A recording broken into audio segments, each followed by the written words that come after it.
It's about an 85-mile trip and a short boat ride to make it all the way to the most popular of the Lake Erie Islands, South Mass. We're going to look at the inexpensive ways for a family to have fun, and that starts with just getting here.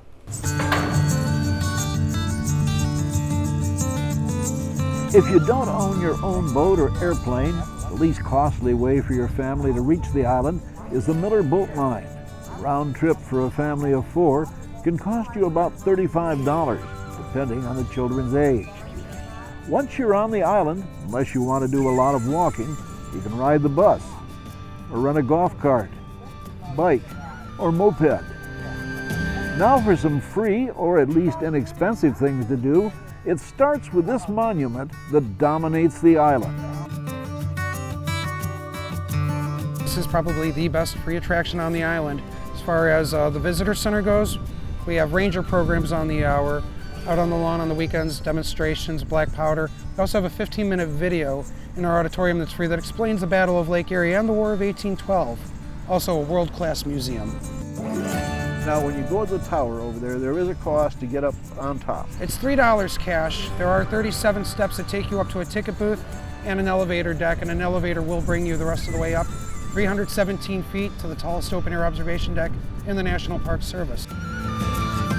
From the highest spot on Put-in-Bay, we're going next to the lowest spot on the island, where we found 2 attractions for the price of 1 here at Crystal Cave and the Heinemann Winery. You climb down steps into the Crystal Cave, about 35 feet below the surface. You walk into a cavern that contains the world's largest geode. This was found in 1897 by workmen of the winery. The plan for them at the time was to dig for a well. This is what they got. It took them about 10 years to actually clear it out to how we see it now. So of course where the steps come down through here, they cleared out enough stone and crystal just to walk people through it. The crystal is too brittle to be carved, but the natural elements found in the crystal have been used in the making of fireworks. Besides the cave tour, you also get to tour the winery that has been run by the same family for over 100 years. After the tour, there are free samples of the wine, and you can also relax in their garden. You like to go fishing? Well, the whole family, at least your kids, can go fishing for free here at the Aquatic Center. And the state of Ohio will even loan them the fishing equipment. It's an educational opportunity to teach the kids about different fish that we catch here. One of the main ones we catch are the invasive round gobies. So we're able to explain invasive species to them.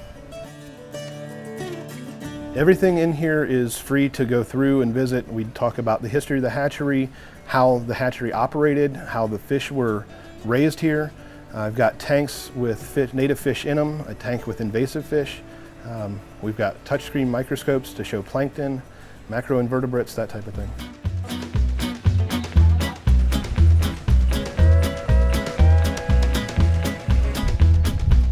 There are boats to rent and many, many other things to see and do here at Put-in-Bay. And best of all, it's just a short boat ride and a 1-tank trip. I'm Neil Zurcher.